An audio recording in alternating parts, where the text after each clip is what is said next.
Dear one, I was 7 minutes through Wonderment, listening to it.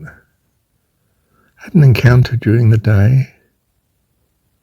I've just awoken in 4 hours sleep and it's 1:22 in the morning.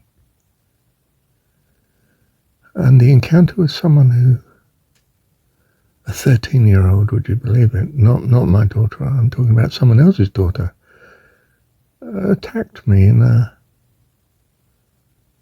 well, I can only say satanic way.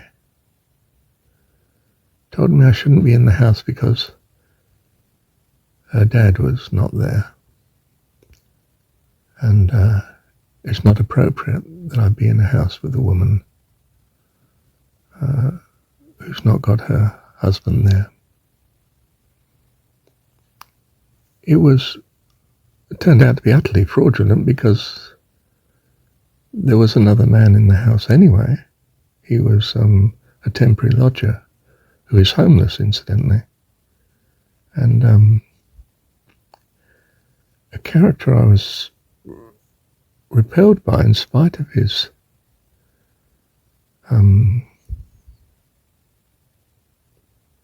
predicament, just like myself, facing in the midst of, in fact, homelessness. But he was in the house, so there was no valid reason in that sort of religious dictatorial way of this is the principle and it must be kept, because the principle wasn't appropriate. There was already another man in the house, and besides, I'd lived in that house for a year while they were living elsewhere. I'm a trusted member of the family. I mean, goodness gracious. They mean a lot to me. Dear one, I was simply attacked by evil. It's as simple as that. Devastating evil that can come from what appears out of the blue, and why God allows it, I don't know, but I do know that John says categorically, jon17 says categorically, we are protected from the evil, we are sanctified by the truth. And in jon17 he says, I ask not that you take them out of the world, but that you keep them from the evil, sanctify them, thy truth, thy word is truth.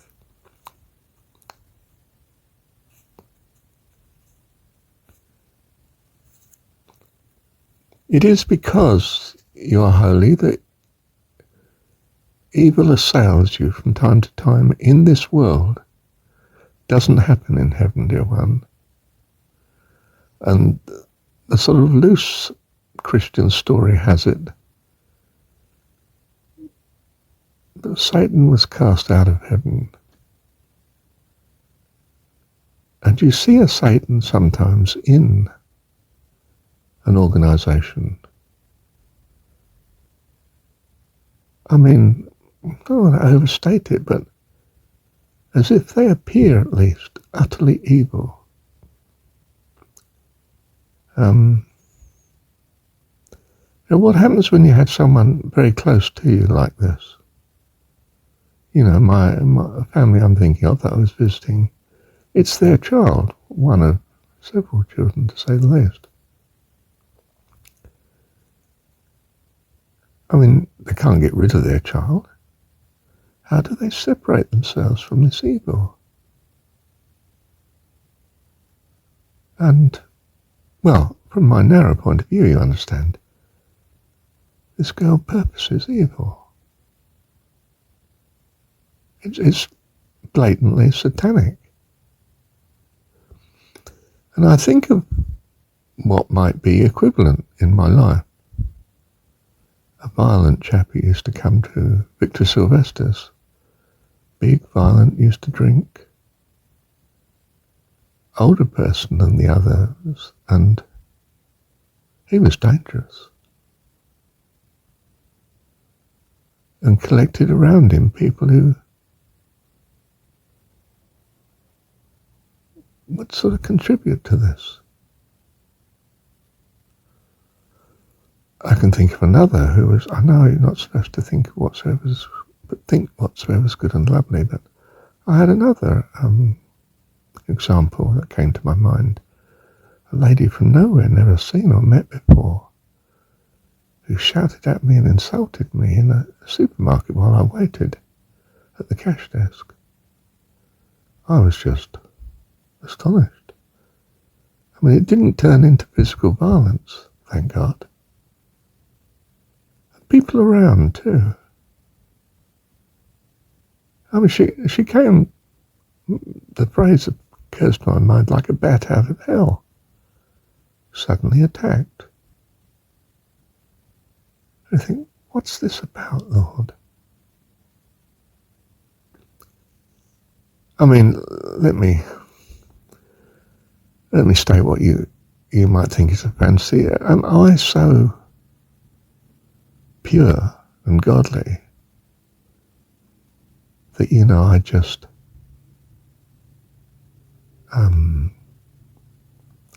cause evil to arise around me and suddenly reveal itself in astonishingly blatant ways?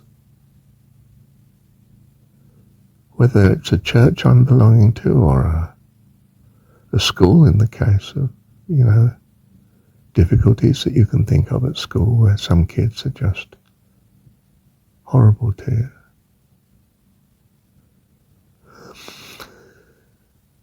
We have an all-powerful God that loves us. In as far as these things seem to exist, these evils, these wickednesses, satanic stuff, it's there to teach us very vividly, apparently,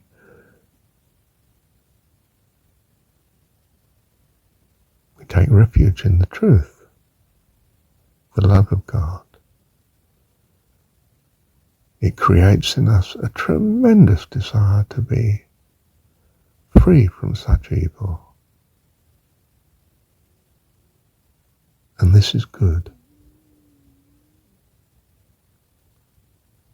Is this my rationalization of such difficulties? Yeah, I guess it is.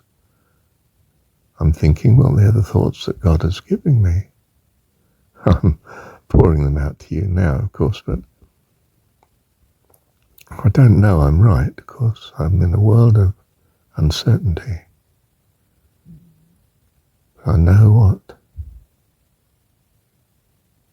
I have believed and am persuaded that he is able to keep that which I've delivered unto him against that day. Wow.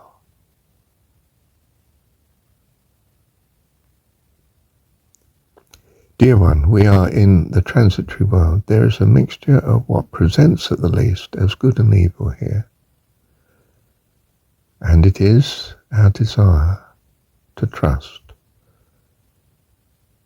that God rules all things, and actually loves all life. He is the Lord, the giver of life. Not a soul could breathe but for him, not for one moment, nor be. He holds them in his mind, in his thought, and they are doing his will, although they present as so utterly contrary to it. But they give us a contrast of good to evil, that we appreciate the good and cling to it and change our values accordingly. Well, I've said in the past in some recordings, when you come across evil, just keep away from it. You can't do anything don't wrestle with it. Avoid it. Avoid it. Most of the time, he keeps blatant evil from us. There are exceptions, and we're here to trust him for it. These outbursts of satanic attack, that you will have encountered in your life, you're going to trust God for it. And know that that's part of this teaching here. You could say the school of hard knocks. And we trust that, well, now and again, we're meant to experience them. But we're not meant to hunger after them, of course. We're meant to avoid them like the plague. Keep yourself from evil and the presentment of such.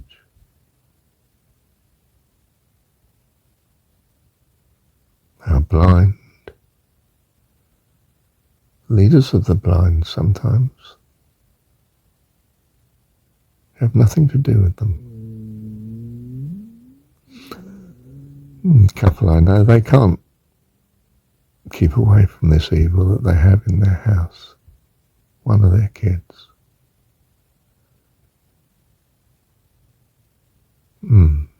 I don't know why God's got this situation for them.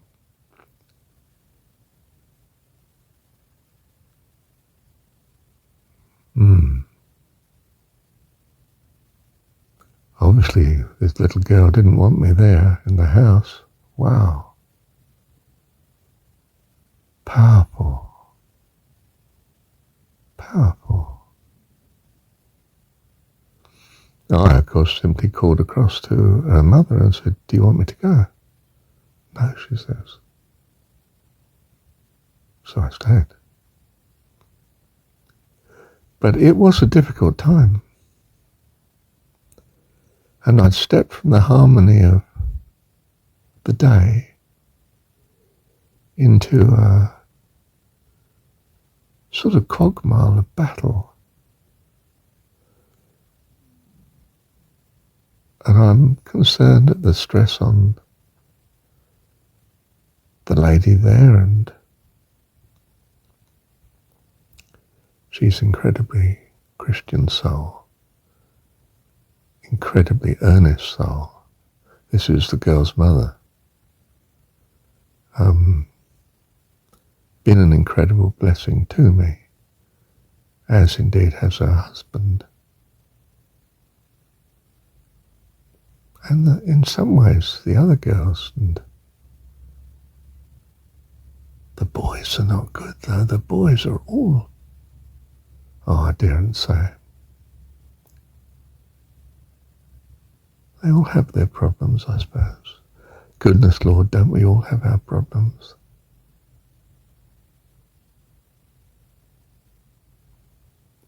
Have nothing to do with evil, dear one. That's what really is pressing my mind.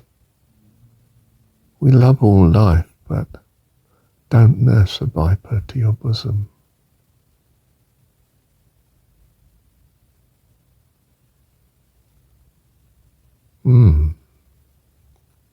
We are sanctified by the grace and the goodness and the love of God and the power of God. We are kept from the evil. That's what John 17 prayer is about. It's not prayed that God does it, dear one. It's prayed that we know God does it. Because in our simple way we see a perfect person in the story, Jesus as presented, asking God for our protection. And it would be beyond us to imagine that God would not give it in answer to his prayer.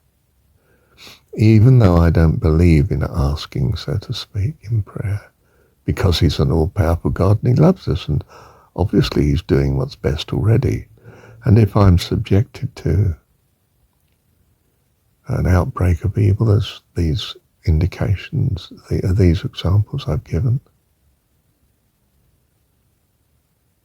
then it's because God loves me and protects me, but wants to show me how bad evil would be but for his grace and loving kindness and protection. That I'm clear in my heart and being quite simply that I love the good. And I won't say hate the evil, but I keep from the evil. I don't mess with it. I'm not crusading into barbarism to transform, if you like, the so-called wicked into goodness. They be blind leaders of the blind. I'm here to learn. I come not to change the world.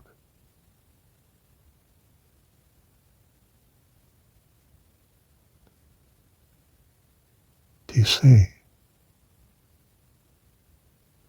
We are sent. What are we sent to do?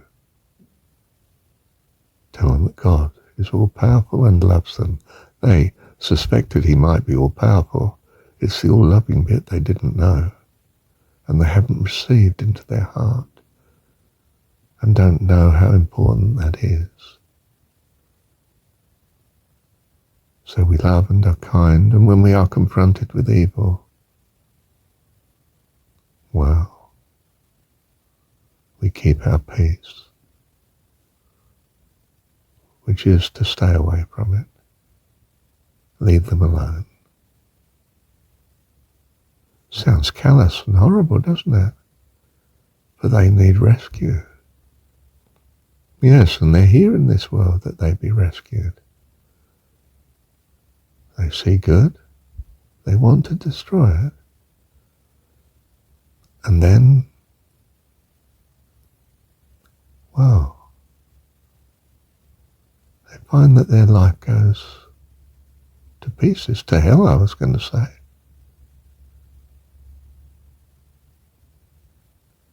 And ideally, they then long for God, goodness.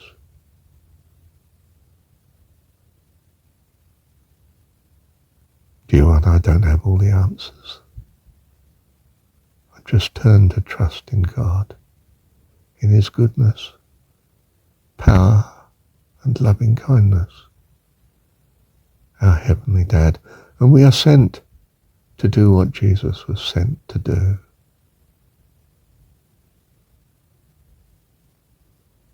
To simply let the world know that God is their Heavenly Dad. They can take it or leave it here.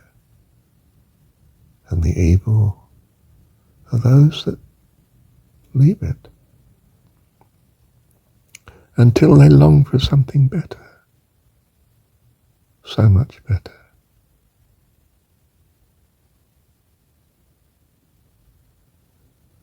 My soul longs for you, Lord. My soul longs for you. Nothing else will do. Nothing else. My soul longs for you. My soul longs for you. Nothing else will do. Nothing else will do. My soul longs for you. My soul longs for you. Nothing else will do. Love you, Heavenly Dad. I'm sorry to give this response in the midst of this. I simply tell you, dear one, what's happened to me, and want you to be protected. Well, of course I know you are protected, or I say no, but I mean I trust. It's an all-powerful God that loves you. Thank you, wonderful Dad. Wonderful one, thank you.